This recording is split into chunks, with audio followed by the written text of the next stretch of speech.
Buenas noches y bienvenidos a Con otra mirada. El 24 de febrero se cumplió el primer aniversario de la guerra de Ucrania y la situación sigue estancada a nivel internacional. Desde los medios occidentales se da por muerta a Rusia, pero la realidad, al menos por el momento, es que la verdadera víctima geopolítica es la Unión Europea. Es decir, nosotros. Esto puede que a muchos les sorprenda todavía, pero las medidas económicas contra Putin tienen el efecto boomerang directamente hacia Bruselas. Los grandes beneficiados por el momento son Estados Unidos, con el aumento de exportación de energía y la fabricación de armamento, y China, que aprende de todo lo que está ocurriendo ante un posible conflicto en el futuro con Taiwán, a la par que se beneficia de la compra de hidrocarburos de Rusia, así como India. En el programa especial de hoy analizaremos en profundidad la guerra en sí misma, así como las consecuencias en el tablero internacional de mano de verdaderos expertos sobre este tema. ¿Puede Ucrania ganar esta guerra? ¿A qué coste? ¿Está verdaderamente Putin contra las cuerdas, como algunos proclaman? ¿Hasta qué punto Rusia y China mantienen buenas relaciones? ¿Cómo se están moviendo las fichas a nivel internacional? A estas preguntas y a muchas más les daremos o trataremos de dar respuesta esta noche. Comenzamos.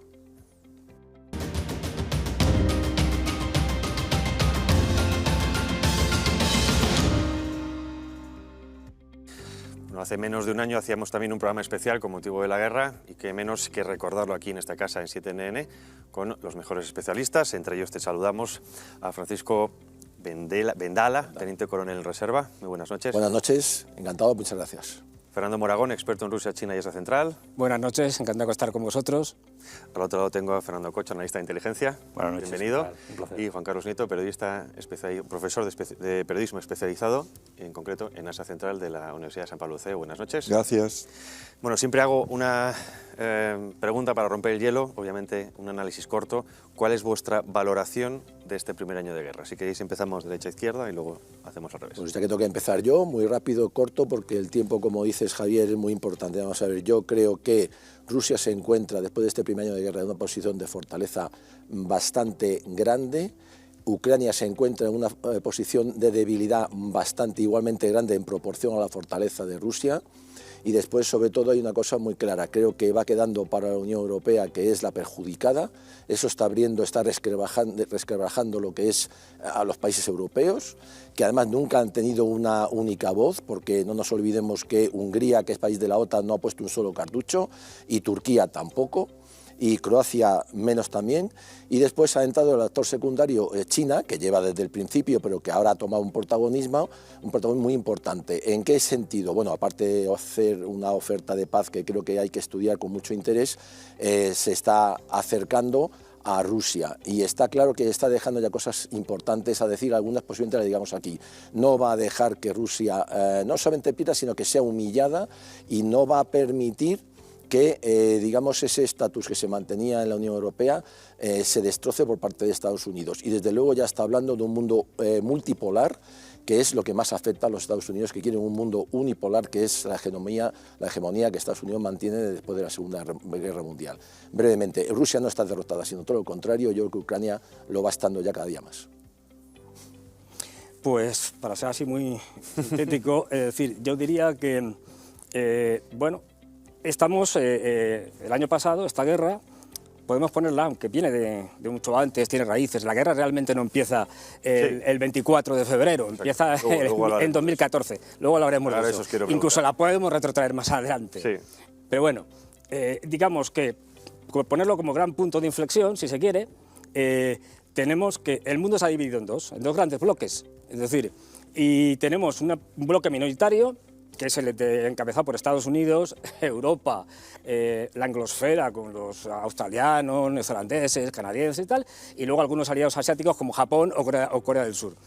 Y una parte que estaría más volcada con Rusia, que ahí sería incluso China, aunque se abstenga de vez en cuando y tal, y en votaciones de Naciones Unidas y tal, pero que claramente apoya a Rusia porque le interesa. La India, que siendo un país bueno, que tampoco, digamos, ha hecho grandes aspavientos, pero sin embargo ha ayudado mucho a Rusia. Y luego tendríamos ahí también, en ese bloque, por supuesto, Irán, que están encantados de la vida de ayudar a los rusos. Y luego esto que se llama ahora el sur global, bueno, digamos el resto de países que están más o menos mirando a ver qué pasa. Y sobre todo... Se van a volver virojos, ¿no? Sí, sí. Y sobre todo, Javier, es que están mirando, pero ya no pasaba como antes, que llegaba a Estados Unidos y era todos firmes, y se ponían todos firmes. No, ya no se ponen todos firmes. Ahora ya están mirando, diciendo, bueno, nos iremos inclinando según nos convenga. De hecho, te pongo un ejemplo, llega Macron, este presidente desastroso que hay en Francia, que es realmente vergonzoso, el Macron que nos dijo aquello de que la época de la abundancia se ha acabado. Imagínate, es decir, en fin. Sí, él también que dijo que es necesario un gobierno mundial. Un gobierno mundial, ya. Este que va por ahí intentando arreglar lo de Ucrania cuando es incapaz de arreglar lo de Francia, con la mitad de las centrales nucleares que no le funcionan porque están corroídas, porque no tienen mantenimiento, y con huelgas todos los días porque ahora acaba de subir la jubilación de 62 a 64. Es decir, este que es incapaz de ordenar su casa, quiere ordenar lo de Ucrania y lo de Rusia. Al punto de penalti. Ah, vale, venga, va. Que te me vas a Francia. Luego le doy caña a esto. Bueno, pues decía este Macron y tal, se fue a África en un tour para marcar a los rusos y tal, y le dijeron los presidentes africanos y tal, dicen, oye, vamos, le dijo Macron a ellos, oye, que tal, ayudarme y tal, con el tema de Ucrania, apoyarnos y tal. Y dijo, pero, presidente Macron, por favor, pero usted con los líos que tenemos en África, de problemas, de hambre, de tal, de no sé qué, de guerra, de yihadismo y tal, y usted quiere que le ayudemos en la guerra de Ucrania. Eso es un problema de Europa, eso está en Europa. Arréglense ustedes con esa guerra que es suya. O sea, es toda una idea de hasta qué punto tenemos una Rusia que va a ganar, sí o sí, o sea, esto es incuestionable. Luego podemos, sea como sea, lo que le cueste es otra cosa. Es otra cosa. Es decir, Ucrania que va a perder, también incuestionable, incluso puede que desaparezca como país, ya veremos. Una Europa que también va a perder, seguro, es decir, y en Estados Unidos que por el momento va ganando. Dicho así, muy telegráfico y muy simplista. Fernando Cocho. Bueno, yo que no soy futbolero intentaré acercarme lo más posible al punto de penalti, que no sé lo que es, pero bueno. Al toque, al pie. Ah, vale. Ponerlo fácil. Vale. Vamos a ver, desde el punto de vista de inteligencia, la gente no se da cuenta de que el pensamiento europeo no es el pensamiento eslavo. El pensamiento europeo no es el pensamiento chino.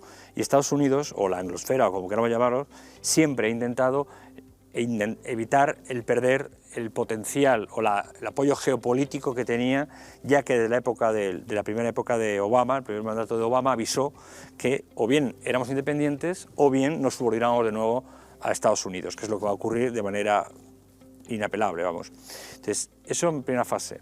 En segunda fase, una serie de países que son los BRICS, los famosos países emergentes, entre los cuales está ahí Sudáfrica, está, por supuesto, Irán, está, aunque parezca mentira, muchas ex repúblicas soviéticas, y está pues países como China, que ya emergió a 2 dígitos. Y nos encontramos con que Estados Unidos no puede perder más peso del que ha perdido ya en el Atlántico, por tanto, objetivamente ha incentivado un conflicto latente en el que el único perjudicado es Europa. Putin en el año 2012 hizo una declaración a las Naciones Unidas por vía de su conducto, en el que decía que si en el año 2022 no se arreglaba la situación dándole un cordón de lo que él considera seguridad nacional, él entraría en guerra. Lo dijo públicamente, o sea, él ya dijo la fecha con la que iba a entrar en guerra. La OSCE publicó un informe en el 2015 diciendo que la guerra era inevitable si no modificábamos la estrategia geopolítica y dejábamos de depender unipolarmente de Estados Unidos. Está por escrito, se puede recoger. Sí. La ONU en el 2017 avisa de que hay un conflicto latente en el Donbass, por tanto, al haber un conflicto latente no puede entrar un país a la Unión Europea si tiene un conflicto interno, no puede entrar en la OTAN si hay un conflicto interno, por tanto, Ucrania, los pobres ucranianos han sido engañados, no podrían entrar nunca legalmente. Sí, de hecho, como, se está dando largas. Correcto, es que no pueden entrar, la ley no lo permite, mientras que Noruega, Suecia, Finlandia sí, ellos no. Y por último nos encontramos con una Rusia que se siente, justificada o no, no importa, se siente amenazada en sus intereses geopolíticos. Al verse amenazado, responde. Y esa respuesta es la misma que haría Estados Unidos si mañana México tuviera un acuerdo comercial, he dicho comercial, con China. No lo permitiría. ¿Por qué lo tenemos que permitir en un lado y no en otro? Y en el centro está Europa, que ya no es Europa. Volvemos a depender energéticamente, por cierto, de gas de fracking, que lo impide la ley española, y es el gas de fracking que se empieza casualmente a incorporar en Estados Unidos en 2014. Cuando documentos desclasificados de la NSA, dicen que necesitan un conflicto para vender su energía en torno al 2017-2018. Lo dicen ellos. Por tanto, es una guerra inventada. Blinken hace 2 meses dice que no importa Ucrania y Rusia, eso es una distracción, que a él le preocupa Asia, no perder peso en Asia. Taiwán no es reconocido por Estados Unidos, por cierto. Y es un problema que nos va a afectar de manera muy fuerte, porque económicamente la evolución del ASEAN se come a Corea del Sur, se come a Australia, que China es el primer inversor, se come a Japón, porque se subordina a China, y militarmente, sin embargo, se subordina a la anglosfera. Por tanto, yo creo que estamos en una guerra fría que de fría no tiene nada. Vamos a tener un conflicto sí o sí inherente. Nadie pierde una guerra nunca si tiene energía nuclear. Y eso lo ha aprendido la India, Pakistán, Irán, Corea del Norte, que chantajea habitualmente con sus instancias, y Europa no se ha enterado. Pues muy de acuerdo con los Fernandos, ¿no? Y un poco menos con el teniente coronel. Los hermanos Fernández. Yo creo que todos los problemas se pueden mirar desde dentro y desde fuera. Y parece que estamos hablando de mundos distintos cuando lo miramos desde dentro, que es, bueno, pues los ucranianos tienen una contraofensiva, parece que van ganando. Llevo oyendo no sé cuántos meses lo de que a Putin se le está acabando la munición. Un montón de cosas que se han demostrado. Yo creo que la primera lección que tenemos que sacar es que nos hemos equivocado mucho. Y lo he dicho en primera persona, ¿eh? No digo se han equivocado mucho, porque aquí hace un año dijimos cosas que luego no se han cumplido. Pero también es verdad que hemos acertado mucho, ¿no? Y a mí me gusta más hablar del problema desde fuera. Desde fuera es pues un poco lo que habéis hecho, ¿no? O sea, a mí me parece que esta guerra es una guerra antesala del verdadero enfrentamiento en el dilema de verdad y el problema de Atenas, ¿no? de que el verdadero enemigo, y ellos lo saben los americanos, son los chinos. Y esto lo sabe cualquiera que lee atentamente prensa norteamericana, en donde el jefe del Estado Mayor Conjunto dice los rusos no pueden perder esta guerra. Lo ha dicho el jefe del Estado Mayor Conjunto de Defensa norteamericano, no aquí un tertuliano en 7NN. No, ¿no? Bares, sí. Sí. O por ejemplo, algunas de la gente, sobre todo de la CIA, que dice esta guerra no es interesante porque lo que tenemos que hacer es ocuparnos de China. O la propia cúpula militar, no solamente porque este no es un verso suelto, es una opinión de la cúpula militar. Entonces siempre hemos dicho que, y lo dijimos aquí hace un año, mira, me he acordado la frase cuando lo has dicho Fernando, que esto es la Guerra Fría en que de repente en el asalto número X se ha bajado el ruso y va a subir el chino. Pues bien, el ruso se va a bajar, pero va a subir el chino. Y esto, yo creo que los Estados Unidos soñarían, como dice el teniente coronel, con un mundo unipolar, pero sabían que no es posible. En un mundo tan globalizado y con una China creciendo, una India creciendo y todos esos sitios, no podían jugar un mundo unipolar. Así que tomaron una decisión que también es una de las cosas que hemos acertado desde el año pasado, tomaron una decisión de, muy bien, pues vamos a dividir el mundo en 2 mitades. En la nuestra vamos a mandar nosotros, pero como no se ha visto mandar en la vida, o sea, todos los demás van a ser vasallos subordinados, y en la otra vamos a procurar que tengan un montón de problemas. Este es el plan, cuando vuelas el Stream 2, cuando respondes de esta manera a una cosa que se ha hecho en el siglo XX 30.000 veces como la invasión ilegal, el efecto de Rusia en Ucrania, etcétera, etcétera. Entonces, ¿hacia dónde vamos? Pues hacia el choque, como dice Fernando, vamos hacia el choque. Y esto es una etapa, la gente se cree que esto es el centro, pero no, es una etapa, porque nadie de verdad está interesado en Ucrania, nadie de los que mandan. Probablemente las personas de bien, como se dice ahora, las personas de bien, ¿no? Están interesadas en el sufrimiento, que allí se está, que es que, vamos, es tan lamentable y tan execrable el sufrimiento que hay allí, que a las personas normales les importa eso, pero a los que mandan, Ucrania no les importa nada, es un instrumento. Y lo ha sido desde el 2014 o desde 1991. Como decía Fernando, si queremos retrotraernos más atrás. Bueno, la desgracia que vemos, por lo que decís, la desgracia de Ucrania es un pivote geopolítico. Está donde está geográficamente, eso no se puede cambiar y por lo tanto se pueden tener casi visos de guerra civil por potencias extranjeras en ese territorio. Por lo tanto, como decís, vamos a ver cómo eso se va a ampliar. Hemos hecho un pequeño apunte, o los invitados han hecho un pequeño apunte de las razones de unos y otros, pero vamos a ver este vídeo a continuación y ahora ampliamos esos detalles. Hoy se cumple un año de estas imágenes. El 24 de febrero de 2022, Rusia, que ya ocupaba parte del territorio de Ucrania desde 2014, inició la invasión del resto del país. He decidido realizar una operación militar especial. El objetivo es proteger a las personas que han sido objeto de intimidación y genocidio durante los últimos 8 años. Y para ello, lucharemos por la desmilitarización y desnazificación de Ucrania. ¿Por qué causas estalló este conflicto? La principal es que el gobierno de Kiev quería adherirse a la OTAN y Putin se oponía a ello, ya que considera que la ampliación de la Alianza Atlántica hacia sus fronteras era inaceptable. Moscú pedía a Occidente garantías de seguridad, pues bien, Putin anunció una operación militar especial en Ucrania y poco después comenzaron los bombardeos en gran parte de Ucrania. En unos pocos días, las Fuerzas Armadas de Rusia neutralizaron la defensa antiaérea y destruyeron las bases aéreas ucranianas. Zelensky activó la ley marcial y pidió a los líderes mundiales ayuda para detener a Putin. La OTAN y la Unión Europea respondieron con suministros militares y miles de millones de euros y dólares.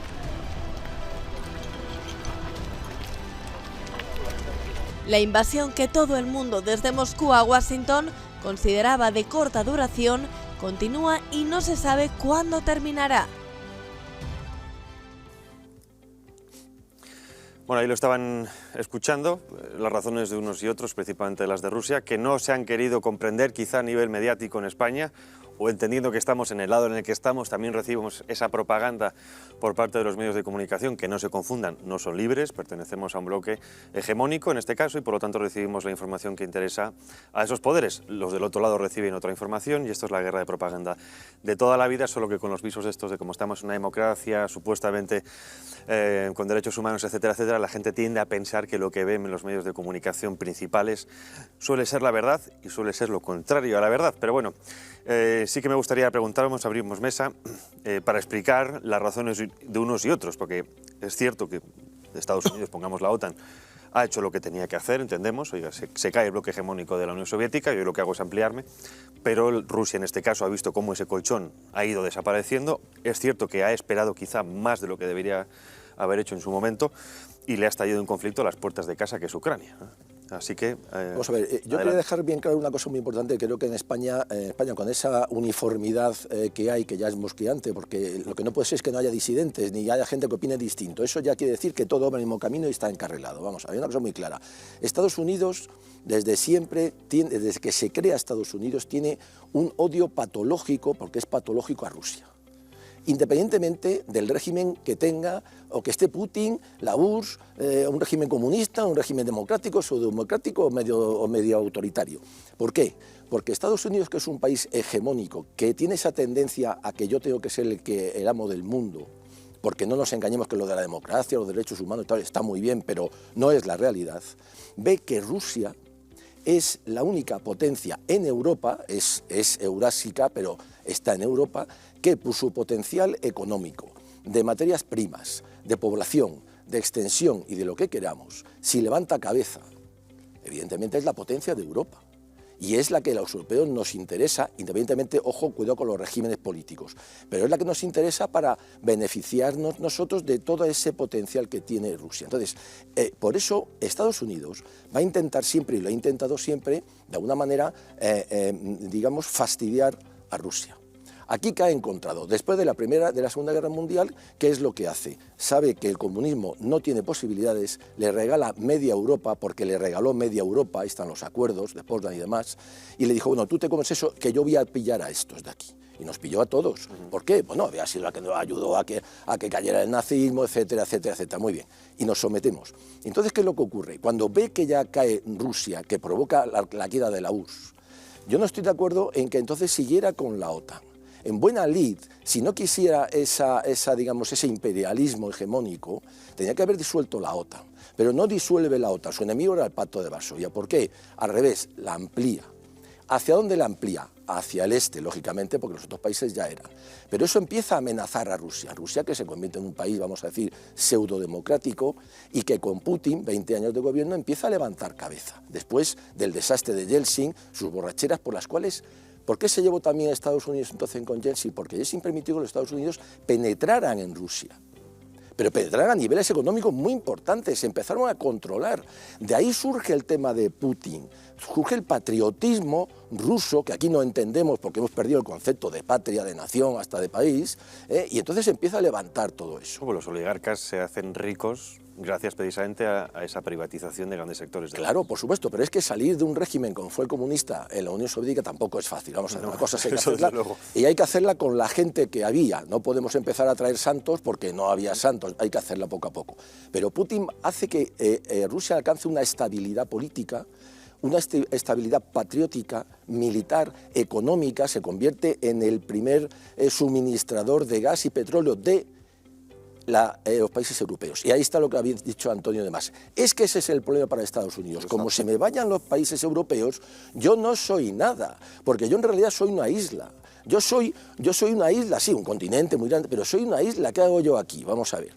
No hago nada si no tengo a los países occidentales, vamos a decir, países europeos con su potencial. Bueno, la teoría de Hertz, ¿no? Quien controle la isla del mundo, que es Asia, Eurasia, controlará el resto del mundo. Entonces, y muy de acuerdo con lo que ha dicho el profesor, entonces ¿yo qué tengo que hacer? Yo tengo que organizar follones en todo el mundo para que todo el mundo esté de alguna manera con la cabeza pensando con dolores de cabeza. Y por eso hago las primaveras árabes, que han sido inviernos terribles, y por eso Siria, le quito enemigos a Israel, que es mi socio prioritario, y me voy a Libia, y para qué decir Centroamérica y Sudamérica, y mangoneo, quito, pongo algo, quito tal, y empiezo a acosar a China.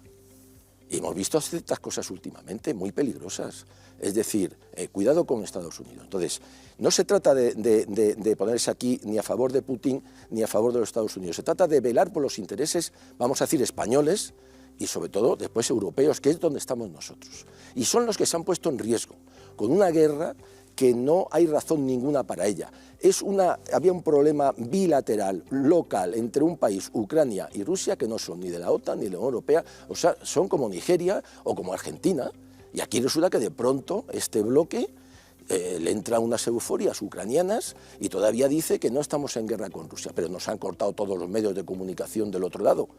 ¿Cómo en un país democrático se puede permitir que a mí me corten poder acceder? Es que estamos en guerra y por lo tanto es propaganda del enemigo. Claro, pero entonces estamos en guerra. No estábamos en guerra. Claro, Javier, pero entonces estamos en guerra, porque yo si estoy en guerra, claro, lo primero que hago estoy en guerra es cortar todos los medios de comunicación del enemigo para que de alguna manera su verdad o su mentira no influyan en mis ciudadanos. Aquí se ha cortado en un país democrático, no puedes ver RT, no puedes ver, tienes que buscar medios alternativos.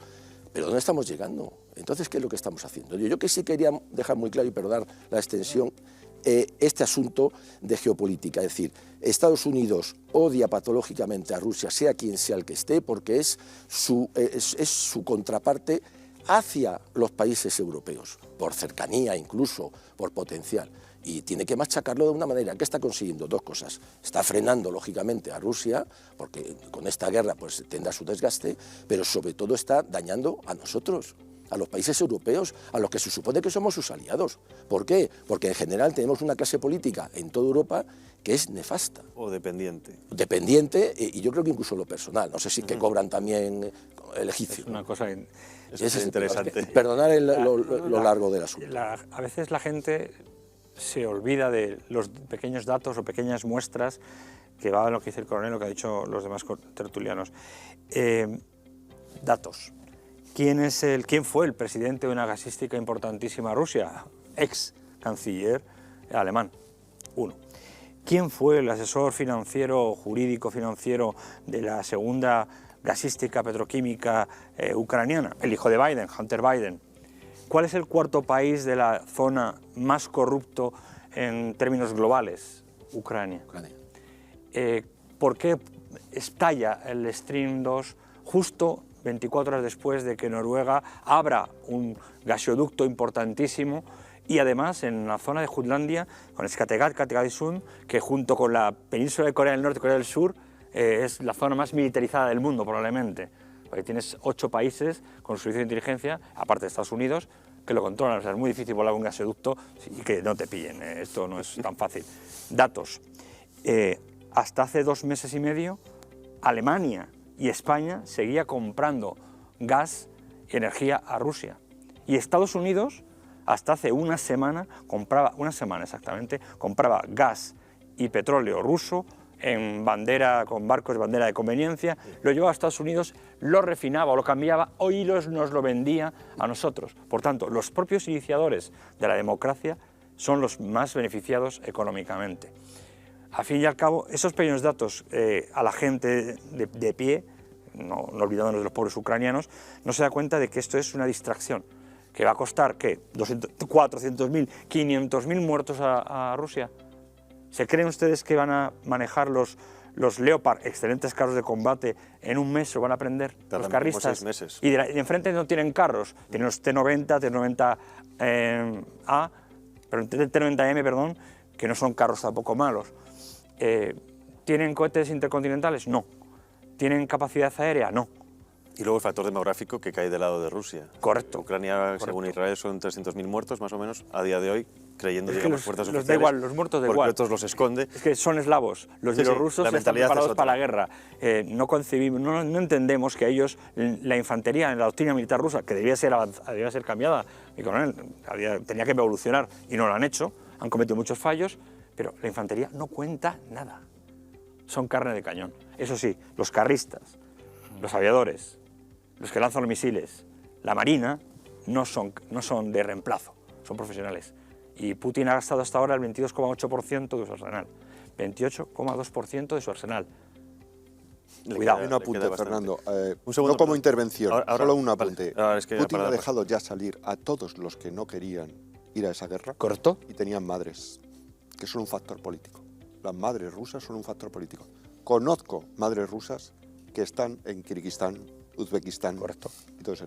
O sea, el problema político que podría creársele dentro se le ha quitado del medio. Sí, señor. Les ha dejado salir. Ahora continuamos, pero ya que Fernando precisamente ha mencionado lo de Nord Stream, nos fijamos, bueno, hay un centro, una página de inteligencia, obviamente americana, conocida como Stratfor, que a raíz, bueno, esto no se ha publicado en los grandes medios de comunicación, pero a raíz precisamente de la voladura del Nord Stream, publicaba en su web, es privada, obviamente tenemos acceso a eso, que trabajamos con estas cosas, ahí pueden ver en pantalla, si se fijan en el punto superior a la derecha, donde está la parte de Noruega, ahí es donde se encontraba un destructor americano. Esto fue el día 22 de septiembre. Pocos días después, ese destructor, que ahora ven ustedes ahí, a ver si lo podemos ver en la siguiente imagen. Este es el destructor, el USS Kearsarge, y esto fue el día 29 de septiembre, un día después de la explosión del Nord Stream. Pues ahí justo ven ustedes que ese punto que estaba en la zona del mar Báltico ya se estaba yendo. Es decir, las fuentes abiertas, bueno, entre comillas, ¿no? Fuentes de inteligencia abiertas de Estados Unidos reconocían que en ese momento tenían un destructor y aparte, por cierto, si no me equivoco, en ese lugar se estaban haciendo unas operaciones de la OTAN, también con parte de la Marina noruega. Pero bueno, era simplemente porque, como lo has mencionado, para lanzar el dado, ¿no? Nos hemos olvidado de que los daneses odian a los alemanes y que los daneses ayudaron a los norteamericanos a espiar los teléfonos de Angela Merkel. Nos hemos olvidado. La memoria es importante. Yo no soy Eso ni es lo que nos prorruso, falta. No, ni es que- prorruso, ni proamericano, es que eso es lo ni que nos antirruso, falta. ni antiamericano. Pero los datos son los datos. Exacto. Si no nos damos cuenta de que estamos en otra mentalidad a lo Clausewitz, yo hasta el último día que firme la paz, estoy en guerra. No paro la paz, como harían los occidentales, paramos la guerra, negocio que no, continúo. No, aquí hasta el último día peleo. ¿Por qué? Porque es terreno conquistado para poner en la mesa. O sea, artículo 1, número 1 de las leyes de la inteligencia. Mayor capacidad de terreno para negociar en la mesa. Pero es que eso es precisamente lo que se niega en los medios de comunicación. Es decir, eso es lo que ha hecho Rusia. Putin no para y por lo tanto no puede haber negociaciones. Falso. No, pero es completamente Negociaciones falso. hay desde hace mucho tiempo. Desde el principio y Es antes. decir, Putin lleva décadas diciendo, miren ustedes que me preocupa el tema este de la ampliación de la OTAN, vamos a buscar una solución, etcétera, etcétera. Occidente dice, no, ni caso. Es decir, y va avanzando, y el famoso discurso que hizo en la conferencia de Múnich del 2007, me parece, ya lo avisa y sigue. Pero claro, Occidente sigue lo suyo, Estados Unidos sigue con lo mismo, ampliando la OTAN y sobre todo llevando una cosa que es el sistema de defensa antimisiles cada vez más cerca de Rusia. Entonces, claro, es un momento en que, bueno, en la cumbre fue Bucarest, me parece, de la OTAN en el 2008, ya dicen, bueno, pero Ucrania y Georgia y tal, pues pueden entrar. Ahora mismo no, pero bueno, porque menos mal que los alemanes y los franceses dijeron, hombre, tampoco os paséis, es decir, vamos a dejarlo ahí un poco ambiguo, Claro, te están diciendo que te van a poner en tus mismas fronteras, pues eso, sistemas como el sistema de defensa antimisiles, que lo que hace es interceptar misiles de todo tipo, fundamentalmente tácticos y estratégicos nucleares. Y claro, esto no lo consentiría nadie. Claro, pero eso para el espectador que no entienda estas cosas o digamos no tenga conocimiento habitual, el problema es que acaba en Ucrania pones un sistema que lo que hace es que digamos la balanza equilibrada en cuanto a amenaza nuclear se desequilibre. Totalmente. Y por lo tanto, en ese caso Moscú no tendría tiempo para apretar el famoso botón rojo. Efectivamente, lo dijo además al principio, dice que vamos a ver si me Y eso ponen- obviamente es ocurrió una en alarma Cuba, roja. que no es nuevo. Ocurrió en Cuba. ¿Y qué Lo que hicieron los pasó en Cuba. americanos? Una película maravillosa. ¿No? Pues ¿qué hicieron? Pues impedirlo. Pero, Es lo que decía Fernando, ¿qué pasaría si ahora mismo le pones otro Y luego hay uno de los misiles en datos de los México? que dice Fernando que importa mucho. Cuando acercas los misiles a Putin, hay que recordar que Putin no es un alma de la caridad, es un coronel del KGB. Claro. Entonces, Se este la es un sabe factor todas, hablando- muy importante. hablando pronto y mal, ¿no? O sea, porque yo a mis amigos polacos, que ahora están súper enfervecidos y son antirrusos, cuando no eran enfervecidos antirrusos decían, cuidado, porque Putin siempre será un coronel del KGB. Y es verdad. Y va a responder como tal, porque eso es una idiosincrasia y eso es psicología y es personal.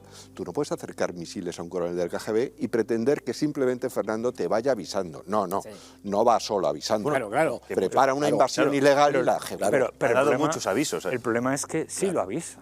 Claro. Exacto. Yo recuerdo la imagen del señor Solana cuando era Mr. Yo Tex digo que lo avisa, pero en la- no solo lo avisa. Claro, no. Es que te invade. Entonces, Sí, bizpacho estaba para verlo. sentado y Putin estaba diciendo directamente a Mr. Peck, que es público, lo puede coger cualquier persona en Internet, en YouTube, está diciéndole que por favor fueran conscientes de lo que estaban haciendo. ¿Y cuándo dejó Solana de ser Mr. Peck? ¿El año 2008, 2009? Sí.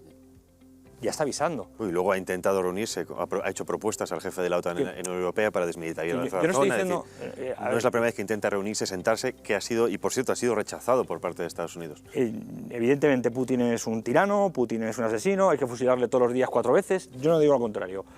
Pero tenemos que ser conscientes de la realidad. No, esa es a la una cosa. potencia geopolítica, geomilitar, estratégica, de la que encima Europa depende energéticamente, no puedes no escucharla, no digo hacerle caso, no digo obedecerle, digo no puedes no escucharla. Como no puedes, ¿qué pasó con Trump? Boicoteó, cerró las fronteras a las empresas chinas y se dijo, muy bien, no te suministro chips y cosas de estas y material informático, y Foxconn casi se hunde. Y Trump se bajó los pantalones.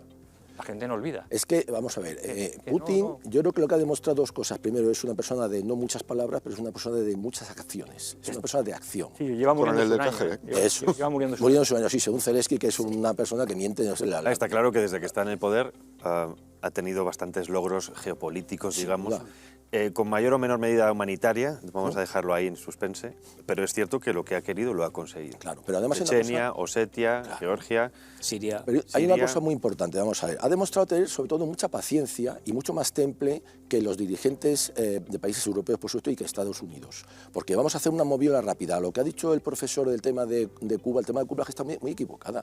El tema de Cuba empieza porque los norteamericanos colocan misiles de medio alcance nucleares Turquía. Júpiter en Turquía. Entonces Khrushchev, que independientemente que fuera un histriónico, dice, ¿cómo? No, pues yo te lo pongo en Cuba. Es que esa parte la gente no lo sabe. La negociación que termina en que yo quito los de Turquía y tú quitas los de Cuba. Luego, en realidad, quien se lleva el gato al agua es Khrushchev. Otra cosa es que después le costara el puesto porque dentro del Partido Comunista había sus más y sus menos en cuanto a lucha de poder. Pero hay una cosa aquí muy evidente, vamos a ver, y vamos a recordarlo siempre.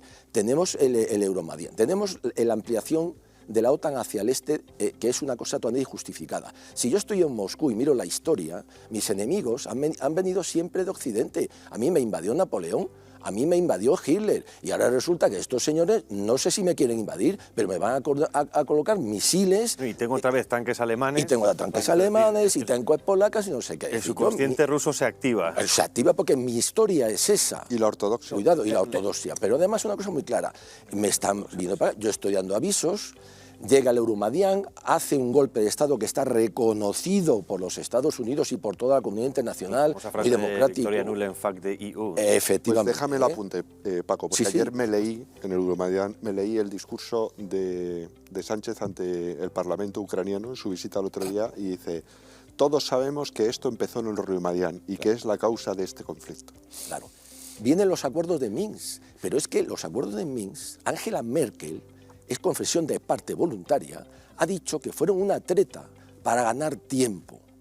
Y eso está ahí, y no hay que olvidarlo, a lo que ha dicho Fernando del tema de la memoria. Eso es muy importante. No nos olvidemos que los acuerdos de Maidán... Pero, Paco, ¿tú crees que alguien se enteró en España de esa...? No, aquí no se enteran de nada porque aquí están con el fútbol y la selección. Y cada 10 noticias, 9 son de género y Pero es muy importante para saber las razones de Putin para transgredir, digamos, el derecho internacional, que habría que también que ver muchas cosas. ¿Por qué? Porque los acuerdos de Minsk los firma Kiev. Implican una serie de cosas. ¿Quién es el supervisor? La OSCE. Pero es que hay una resolución, la 2202 del Consejo General de Naciones Unidas, que dice que esos acuerdos son buenos y que se deben llevar a cabo. Y es una resolución de la ONU, del Consejo de Seguridad. ¿Quiénes están en el Consejo de Seguridad? De entrada los norteamericanos. Es decir, estaban mintiendo. ¿Qué es lo que ha dicho en su discurso Putin cuando ha dicho, ustedes me han mentido, ustedes me han engañado, ustedes, resulta que yo me he visto en una situación, me han puesto entre la espada y la pared. Es decir, lleva 10 años, una década, soportando una serie de engaños, amenazas, te pincho aquí, hasta que al final un día, pues entre la pared y la espada, pues en vez de elegir la pared, que es humillante, elijo la espada. Y después, si queréis, vamos a entrar un poco en lo que es el tema de Ucrania. Pero yo le daría la razón, en parte, ojo, desde el punto de vista de Moscú. Yo tengo que defender mis intereses. El problema es que aquí los países europeos nos estamos dando cuenta que no defienden sus intereses. Pero es sencillo. No apoyemos a Moscú. Digamos que defendemos los intereses y peleamos con ellos y ya está. Claro. O sea, no es un problema de decir, es que, no, es decir, él lucha por sus intereses y Europa por los suyos, que bueno, Estados Unidos por los suyos. Reconozcámonos, subordinémonos explícitamente a Estados Unidos, reconozcamos nuestra subordinación y no pasa nada, pero reconozcámonos. Claro. Y la información que tú decías es pública, la gente la puede obtener. No hace falta tener una intranet, dark web, no, está en Internet. O sea, todos los acuerdos de la OSCE están publicados. Sí, totalmente. Y el problema es que mucha gente no sabe ni lo que es la OSCE. Claro. Bueno, ese es el problema. Hay que contar, por ejemplo, y antes lo mencionaba de alguna manera el teniente coronel, por ejemplo, y no estamos hablando del año pasado, no, estamos hablando de 1992, cuando un señor, luego muy conocido, que se llamaba Paul Wolfowitz, hace un informe secreto que luego se publica, hay una filtración y tal, lo publica, primero me parece que es el New York Times y luego el Washington Post, en el que se lo encargan y tal, y dice, vamos a ver, más o menos dice, mire usted, a mí que Rusia me da igual que sea comunista, capitalista, democrática, autoritaria, que me es indiferente. No, Rusia será siempre nuestro enemigo. ¿Por qué? Porque es el país más grande del mundo. Porque tiene una cantidad de recursos estratégicos fundamentales, entre ellos el petróleo, el gas, minerales estratégicos, porque es la otra gran potencia nuclear. Siempre será mi enemigo, y es que me da igual lo que sea. Es decir, y lo dice Paul Wolfowitz, o sea, que hagamos claro que pase lo que pase en Rusia, esté quien esté, tengan el tipo de régimen o de política que sea, siempre va a ser enemigo de Estados Unidos. Por eso están sacando ahora, bueno, ahora llevan ya muchos meses, lo de trocear Rusia con el tema del nacionalismo y tal, que bueno, un disparate, pero bueno. Es decir, eso hay que tenerlo claro, con lo cual ahí entendemos la progresión de la OTAN dirigida por Estados Unidos en contra de Rusia desde la desaparición de la Unión Soviética. Es decir, está claro. Ahí ha habido dos tendencias, una la de Kissinger, que yo creo que es la que siguió Trump en su momento, que era intentar acercar a Rusia para aislar a China, con la intención de crear un G2, y luego la de Brzezinski, un rusófobo declarado, que era lo contrario, acercar a China para aislar a Rusia. Ahora esta es la que toma la administración Biden. Una cosa muy corta, permíteme, porque es que me la han puesto... No, al punto de penalti. Decir, me la al punto de penalti. Tú dispara. Al punto de penalti. Es que me hace mucha gracia. Brzezinski dijo una cosa en un libro que tiene del 97 que se llama, bueno, traducido el Gran Tablero Mundial, sí, que es muy conocido y tal, y dice... Bueno, por cierto, descatalogado en Amazon, ¿eh? Bueno, no vaya a ser que te enteres. No vaya a ser que la gente se entere de lo que decía. No. Bueno, pues ya, como tú señalabas, rusófobo y tal, decía, bueno, consideraba todas las hipótesis y al final decía una, bueno, esto es muy difícil que pase y tal, pero bueno, vamos a ponerlo. A ver, el peor escenario para Estados Unidos sería que al final Rusia reemergiera como gran potencia, estábamos hablando de los años 90, cuando Rusia estaba hundida completamente, era un desastre, que China saliera y siguiera creciendo y se convirtiera también en una gran potencia, y que luego, por ejemplo, se unieran con otra potencia asiática como Irán. Dice, eso sería lo peor. Lo han conseguido. Pero es que Biden, el actual presidente, tiene un vídeo maravilloso también de esos años, creo que del 97, en Atlantic Council, que es un plan otanista a todo trapo, en el que es fantástico, en el que dice, bueno, estuve conversando con los rusos y tal, no sé qué, y me dijeron, oiga, usted no amplía la OTAN y tal, no sé qué. Y dije, bueno, nosotros haremos lo que nos da la gana. Y si no, cojan ustedes... Y entonces nos dijeron los rusos, pues entonces nos acercaremos a los chinos. Y les dije, pues váyanse con los chinos, a mí me da igual. Y además, si no les sale bien, pues se van con los iraníes también. Digo, fantástico. 25 años después. 25 años después lo han conseguido. Bueno, ahora sí que me gustaría que pasáramos un poco al análisis económico, sobre todo centrado en Europa. Bueno, también podemos hablar político, está abierto todo. Sobre todo hablábamos antes del tema del Nord Stream, para que veamos también en pantalla qué es lo que significa eso. Ahí tenemos el Nord Stream desde Rusia a Alemania. Creado el Nord Stream 1, se creó hace mucho tiempo, que es el que servía también para que el resto del continente, sobre todo Centro Europa, tuviera suministro de gas. Y luego, precisamente por esa buena relación, la que estábamos comentando, de Merkel con Putin, ambos, recordemos, estuvieron en Alemania del Este, los dos hablan ruso, los dos hablan alemán, sirvió para construir ese Nord Stream 2, si no me equivoco, unos 10.000 millones de presupuesto, pagados a medias entre Rusia y luego la parte europea. ¿Qué ocurre? Claro, ese Nord Stream 2 hubiera convertido a Alemania en vendedor neto de gas al resto de Europa, es decir, ya no solo tendría el gas ruso normal, sino que además le haría superpotencia, digamos, gasística de alguna manera, en Europa. Por lo tanto, Alemania tenía todo para emerger como una gran potencia, no solo regional, sino incluso mundial, que, vamos, dejémoslo ahí estar, ¿no? Esa incógnita. Ocurre cuando le preguntan a Biden en ese momento en Estados Unidos, que dice, ¿qué van a hacer ustedes con el Nord Stream 2? Dice, no se preocupe, que no va a funcionar. Y poco después ocurre la explosión. Por lo tanto, también podemos entenderlo como un casus belli para Alemania, entre comillas, teniendo en cuenta que además, tú decías antes lo de los Leopard, el Parlamento Europeo, el Parlamento alemán vota en contra de mandar esos Leopard y poco después los acaba enviando. Es decir, hay una presión, lo comentábamos al principio, una presión clara sobre Europa en la que se ha visto que si lo podíamos ser, ya no lo vamos a ser de ninguna manera independiente, ¿no? Es decir, esto daña completamente la posición europea. No sé cómo veis vosotros el futuro de Europa, teniendo en cuenta también que hay dos Europas, es decir, quizá la Europa del Sur nos libramos un poco más de lo que respecta a la Europa del Norte con lo que está pasando. Vamos a ver. Desde el punto de vista económico, las sanciones, ya me gustaría a mí que hubieran funcionado, por otro lado, no han funcionado. No han funcionado.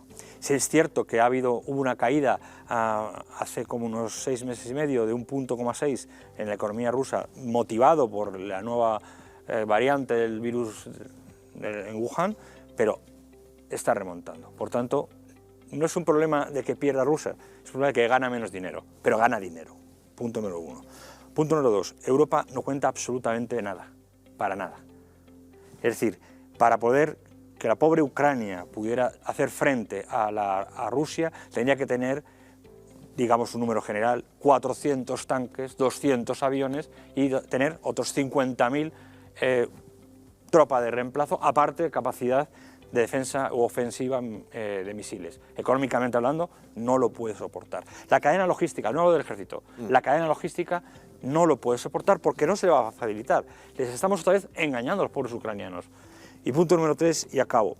La economía europea del norte, afortunadamente el invierno no ha sido tan crudo como en otras ocasiones, cosa que me alegro por los pobres ucranianos y por los centroeuropeos, no pueden sobrevivir sin una energía rápida, como es el gas, y de alto valor añadido, de coste, que ahora está ganando mucho más dinero en Estados Unidos. Y Europa del Sur tenemos un problema, y es que en el año 2006, el entonces agregado económico de Asuntos Internacionales con apellidos hispanos, dijo públicamente que Marruecos sería el primero y único aliado de Estados Unidos en la incorporación de sus intereses en toda África y en comienzo de Oriente Medio.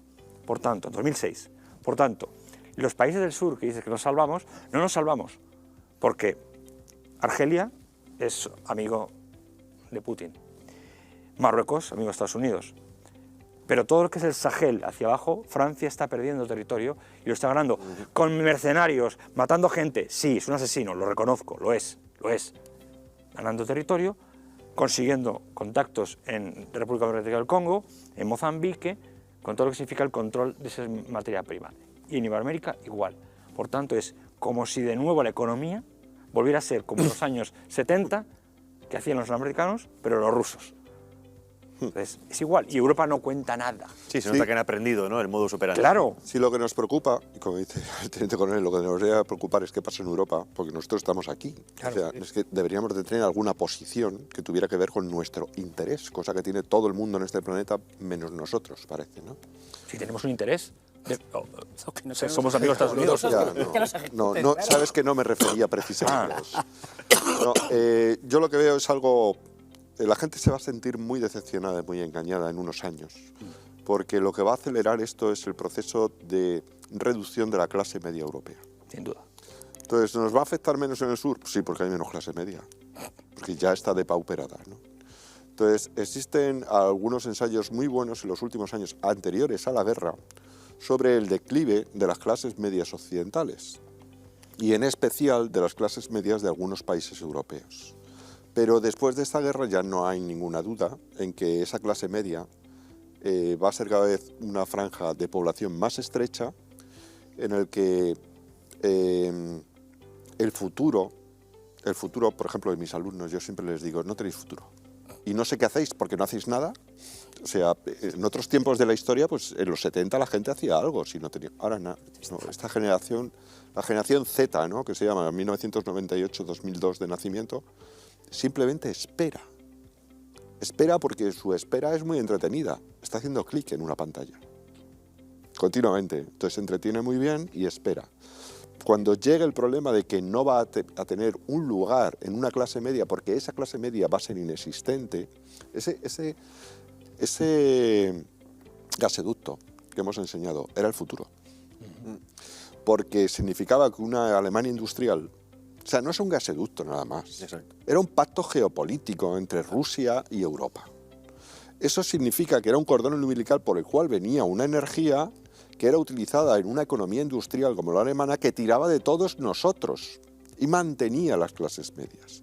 Cuando ese cordón se corta, la clase media carece de futuro.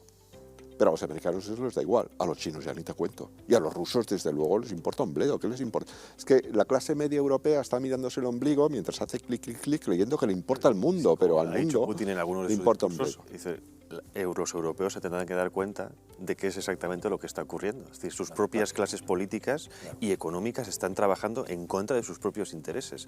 Con esto nos queda tiempo para una última ronda. Vamos a meter al factor o al jugador de China.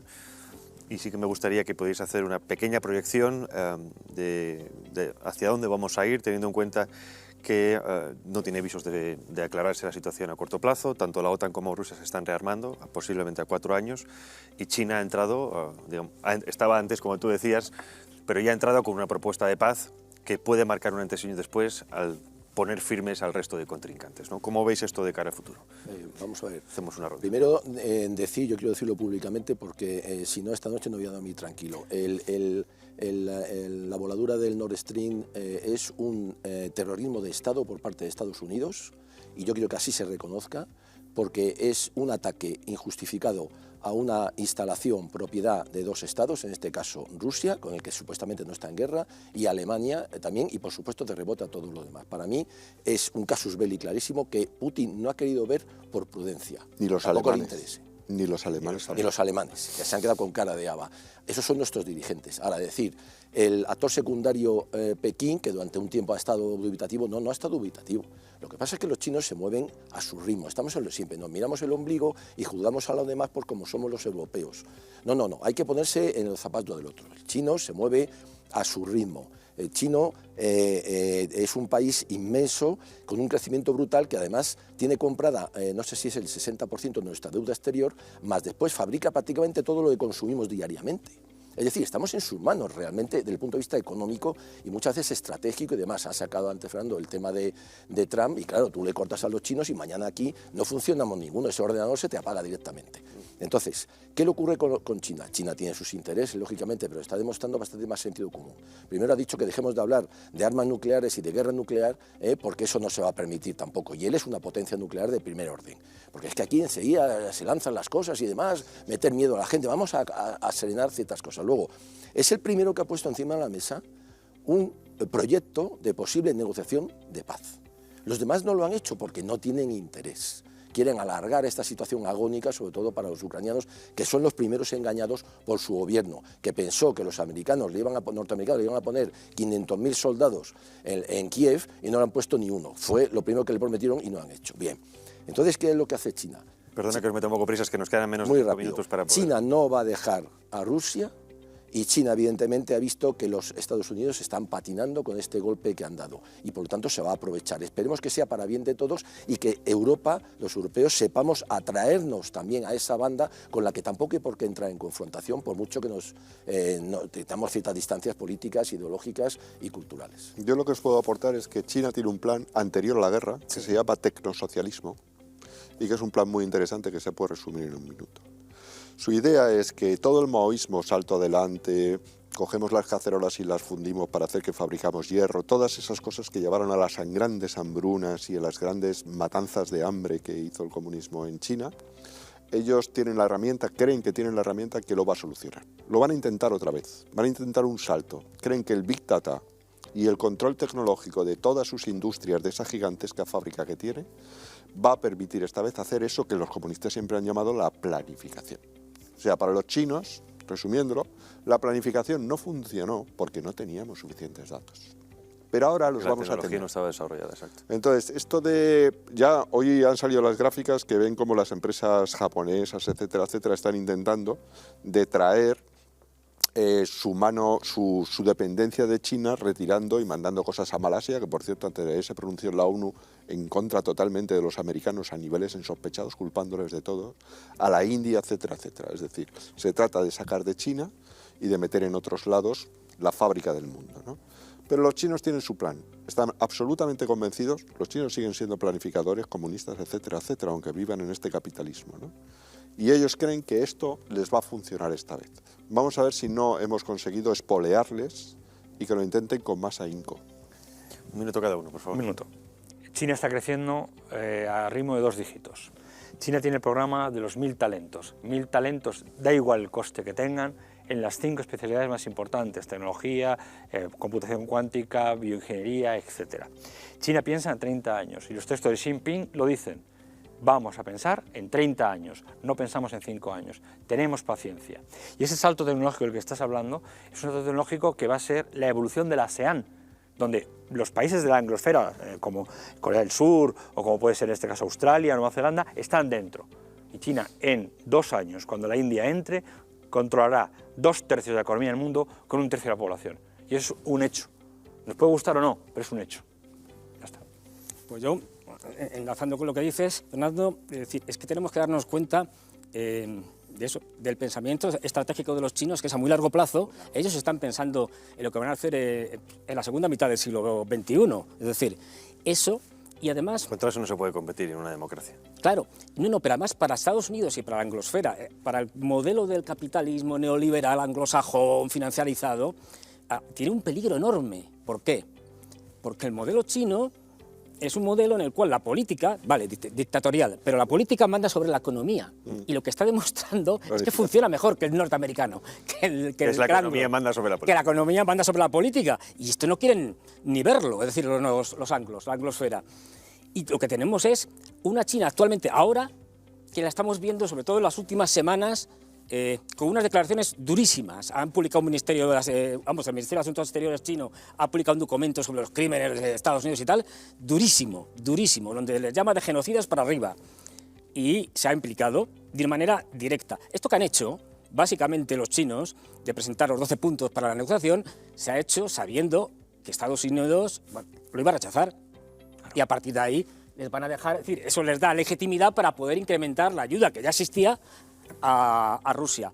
Porque cuando hablas con los chinos, te dicen 2 cosas clarísimas, y con esto termino. Es decir, te dicen, sabemos que estamos en una guerra mundial, porque estamos en una guerra mundial, sí, híbrida, vale, de acuerdo, como queramos, y sabemos que tarde o temprano entraremos en guerra con los norteamericanos, es cuestión de tiempo. De ahí que estén contentísimos de que los rusos estén haciéndoles el trabajo sucio. Antesala. Y sobre todo probando. Bueno, terminamos con este análisis, terminamos también como empezamos, con esa idea de que se acabó el mundo unipolar, estamos de lleno entrando en ese mundo multipolar, que quién sabe si en un futuro volverá a ser un mundo unipolar, pero está claro que no en Occidente, sino seguramente en Oriente. Muchísimas gracias a todos, Francisco Mendala, Fernando Moragón, Fernando Cocho, Juan Carlos Nieto, gracias por estar aquí. Como siempre, muchísimas gracias a ustedes.